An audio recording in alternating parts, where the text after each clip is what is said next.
All right, I think we're live. Hi. Oh, it echoes a lot in here. Hopefully that doesn't affect this too much. We'll see how that works out. I'm learning so much with every one of these lives, so if there's a lot of echo on this one, we'll have to just not do this again. So it's Sunday, and today I'm going to open up this.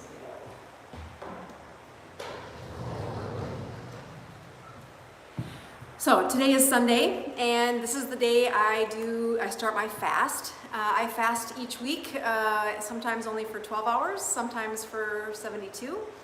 The longest fast I've ever done was just under 8 days, and that's when I was recording the book, Any Way You Can. I committed to myself that I would fast until it was done recording, and it took way longer than I thought.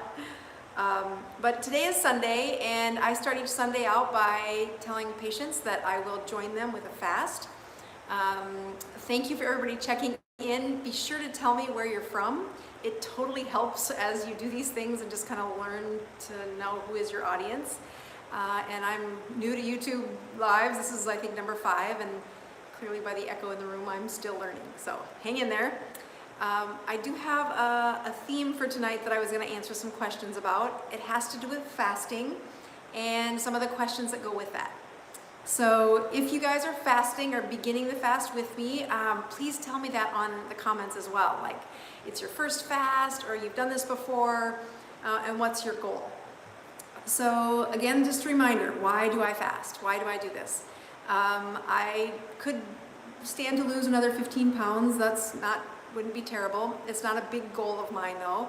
I really am in this for the journey. When I ask patients why they fast and they mention their weight, I put the brakes on. Fasting is a way that you would lose weight, but there is so much more to fasting and why we do this. And I really believe that it's a place where you practice mindfulness, and I use prayer to get through kind of the difficult parts of fasting, which is you're saying no to something that's pretty standard, which is eating. And it's not an accident that it is documented in nearly every religion that fasting happens, and we use this as a way to kind of strengthen our ability to find fasting in our lives. And so I use my faith when I do this, but that helps me get through the first 24 hours, because those are usually the hardest. And then whenever a wave of hunger comes, we do some important things like salt tablets, but it's also time that I have to remember why I'm fasting.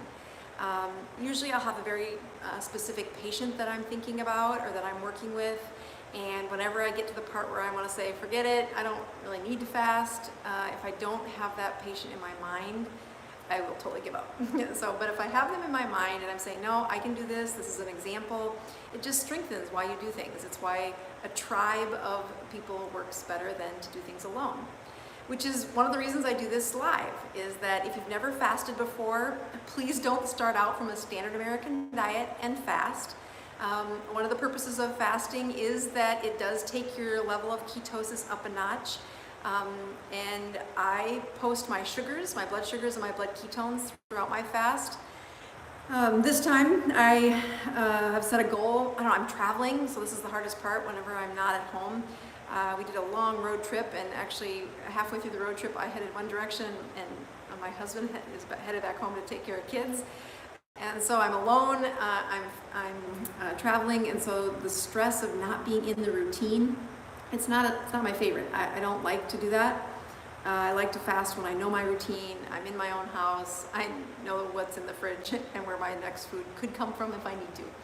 So I start out by sharing what my blood sugar was. So I checked it right before I went online, and it was 104. And 104 is a little high for me, but I haven't eaten since, so when did I eat last? Oh, so I just had coffee today. So I knew I was going to fast and there was an opportunity to eat, but I ended up on a plane instead, and all they had was pretzels. So I had water, and so my fast actually started around noon today. And that would be the last time that I had my coffee. So my sugar now is 104, and the ketone I just checked was 1.0. And so I've got blood ketones and blood glucose that are, there you go, 1.0. Can you see that? Maybe it's not going to show up. Too bright, maybe. Anyway, it says 1.0. Can't really see that on the film there though. So I've got a 1.0 divided by my 104 divided by 1. That makes the math really easy on camera. So my ratio as I start out my fast is over 100.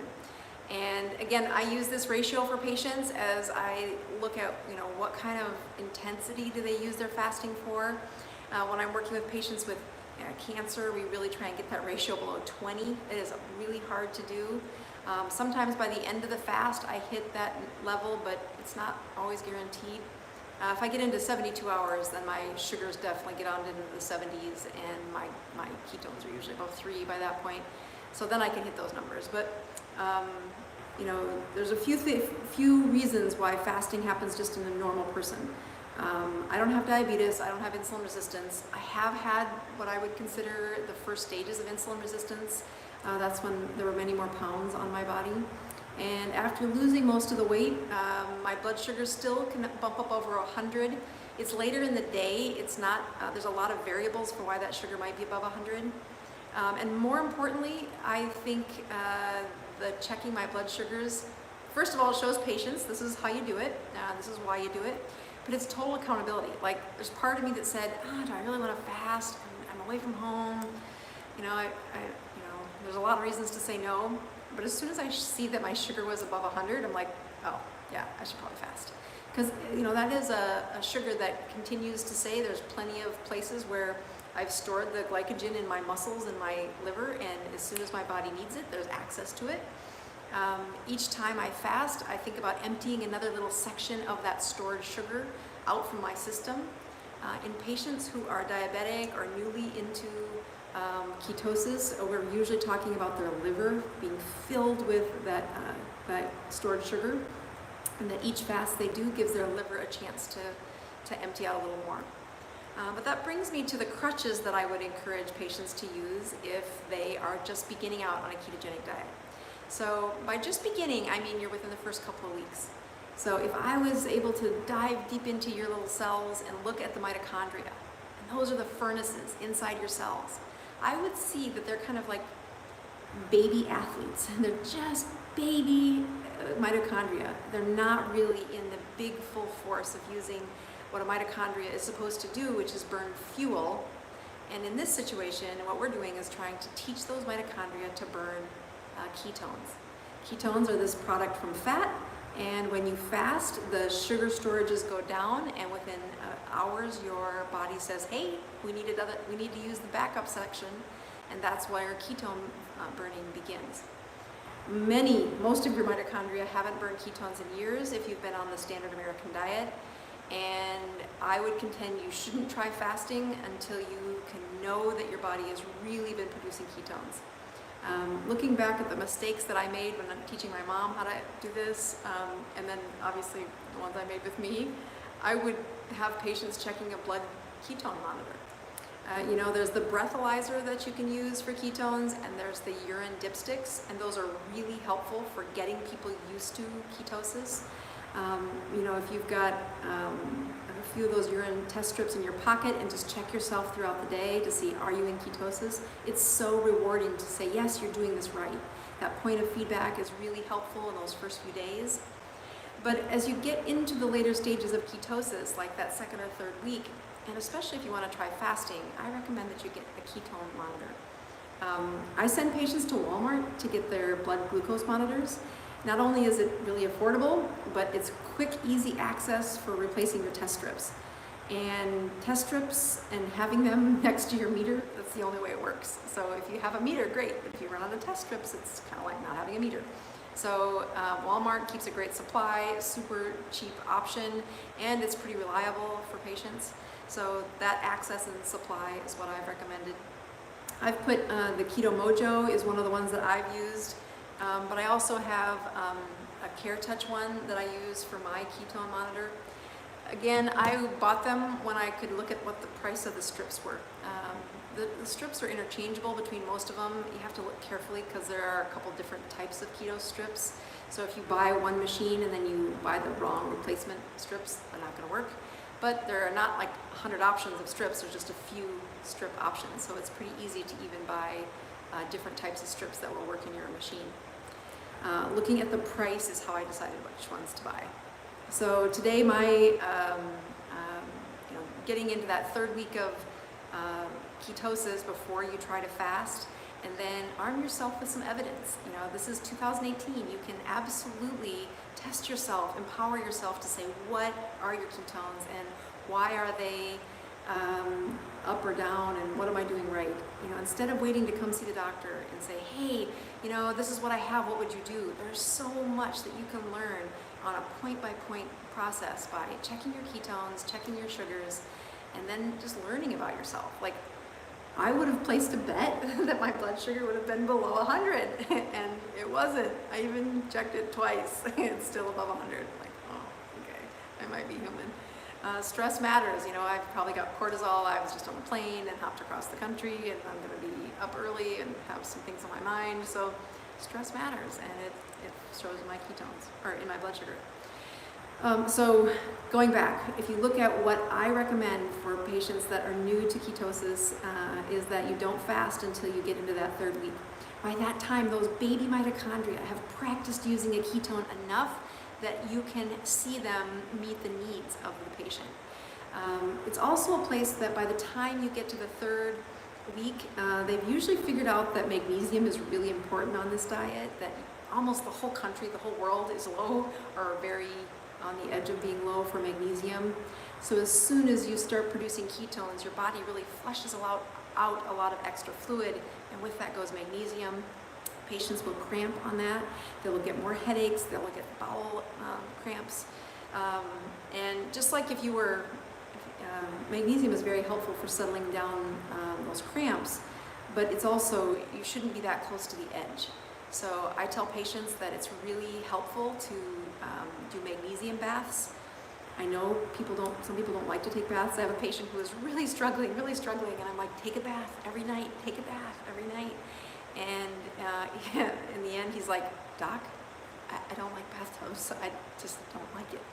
And so we found another option for him, which was to take some soda water and put in some milk of magnesia. He said he chose mint milk of magnesia. That's just a poor man's way to get a quick magnesium. There are some really great magnesium supplements out there, but I gave him access to that really quick because he was out in the country, and I'm like, go to the local convenience store and make your own. So he sipped on that all day. Within a couple of days was feeling better, but I still recommend that while fasting, I try to take a magnesium bath at least once during my fast, and if I'm feeling really nice, I would take it every night. That would be good. So the crutches that I was going through is if you're first to fasting. So for those of you just joining us, it is Sunday. I'm starting my fast. I started at about noon today. So if you're joining, please put that on the comments. I've really been trying to keep up with these Facebook or these YouTube comments, but they are a little overwhelming. I'm not doing perfect. But I love to see when people have stepped over a threshold. Like, that's the first time I check my blood sugar. It's the first time, or Doc, it's my first fast. So be sure you've been in ketosis for 2 or 3 weeks. It is a lot harder if you haven't, and I think there are some missed steps that patients do if they don't prepare themselves. And I'll tell you, my first year of fasting, I didn't do it very routinely, but when I did fast, I think I had so much bone broth, I smelled of it. Like, it was, like, every time I felt like, oh, I think I need to eat, I would go have some, and I just kept doing that. It was salty, it was warm, I could get past the, like, that need of having to eat. And by this point, I don't know if it died. Okay, I think I'm back on. I'm sorry about that. There's some connection issues here. I am in a hotel, so apparently there's bandwidth issues. But so number one was the crutches that newbies should use while on a fast would be, number one, use bone broth. In my book, I have a great recipe that a friend of mine made, and the way you know it's really good bone broth is that it stays in the gelatinous form at room temperature. So that's a good just like check to say, is it really good bone broth? That's the kind of bone broth I drink when I was fasting. The second thing I used to do is I would add fat. And this brings me to one of the biggest questions that I see out there on these Facebook posts is, Doc, why is eating fat, don't I want to use the fat that's in my cells? And if you're doing ketosis for weight loss, absolutely you're going to want to use those cells as the place to empty out the storage, the fat calories. And it's good energy, you don't feel hungry, it's an incredible shift of body chemistry. But the key to getting there is those first 3 weeks, I tell patients, just keep adding fat. I don't want you falling into a low-calorie mode, and I really want your body making ketones. So to keep the carbohydrates low, for the first 3 weeks, I tell patients, add the MCT oil, put the butter in your coffee, add heavy whipping cream to everything, add sour cream to everything.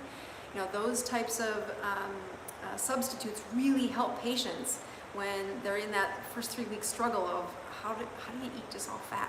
Like, just keep going. By the third week, you really will feel a burst of hormones, which on the first fast, many people don't feel this, but by the time that second or third fast happens, you can feel like there's a burst of extra hormones that come along with this.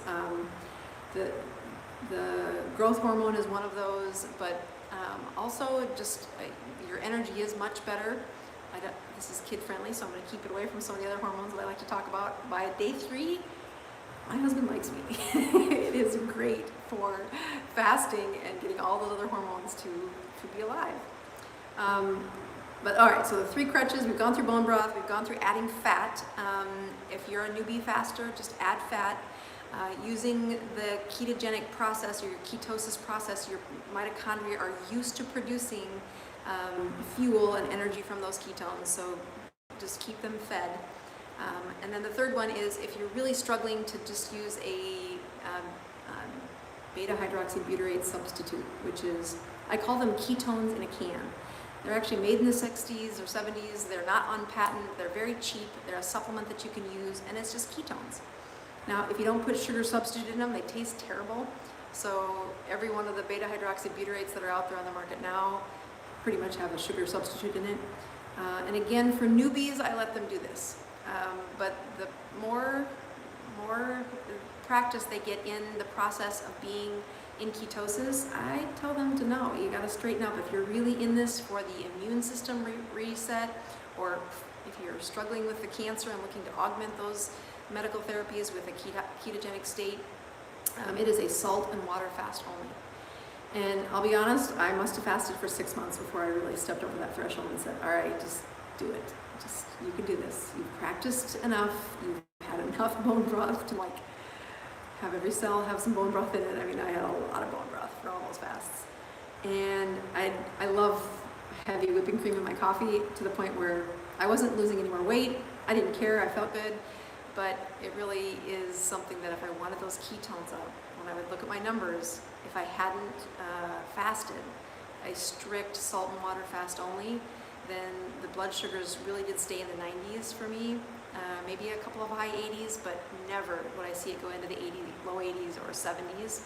And when I moved to a water-only fast with ketosis the rest of the week, a ketogenic diet the rest of the week, I could see my ketone numbers hit up to like 4.9, 5.